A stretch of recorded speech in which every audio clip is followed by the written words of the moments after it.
నన్ను రీసెంట్ టైంలో అడిగిన క్వశ్చన్ ఏంటంటే మీరు జాబ్ ఎట్లా అప్లై చేసిర్రు ఎలా అప్లై చేసిర్రు అని చెప్పి నేనైతే naukri.comలో అప్లై చేసిన డైరెక్ట్ వాకిన్కి వెళ్ళిన అనమాట. బేసిక్గా నేను రీసెంట్ పాస్డ్ అవుట్, సో కొత్తగా కాబట్టి నాకు కూడా ఏం తెలియదు. నేను మెల్లమెల్లగా ఇన్ఫర్మేషన్ గ్యాదర్ చేసుకున్నా. సో నాకు తెలిసిన ఇన్ఫర్మేషన్ మీకు ఇస్తా. అండ్ naukri.comలో ఏంటంటే మనం ప్రొఫైల్ అప్డేట్ చేసుకోవాలి. ప్రొఫైల్ అప్డేట్ చేసుకున్న దాని తర్వాత ఏ కంపెనీస్కి వెళ్దాము అనుకుంటామో సో అవి మనం సెర్చ్ చేసుకొని దాంట్లో ఇన్ఫర్మేషన్ మొత్తం చూసుకోవాలి. డిస్క్రిప్షన్ అందులో అప్లై చేసుకొని డైరెక్ట్ వాకిన్కి వెళ్ళొచ్చు. కొన్ని ఫేక్ కూడా ఉంటాయి, మోస్ట్లీ చాలా ఫ్రాడే ఉంటుంది, అది మాత్రం బాగా చూసుకోవాలి. అది చూసుకున్న దాని తర్వాతనే వెళ్ళాలన్నమాట. సో నేనైతే అట్లనే అప్లై చేసిన.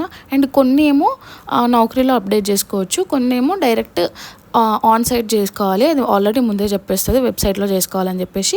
నేనైతే ఇట్లా అప్లై చేసిన. ఒకవేళ మీరు కూడా కొత్తగా అప్లై చేసి ఉంటే మాత్రం అన్నీ చూసుకొని చేసుకోండి.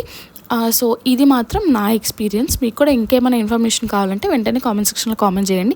మన ఛానల్ వరకు కొత్త చూస్తుంటే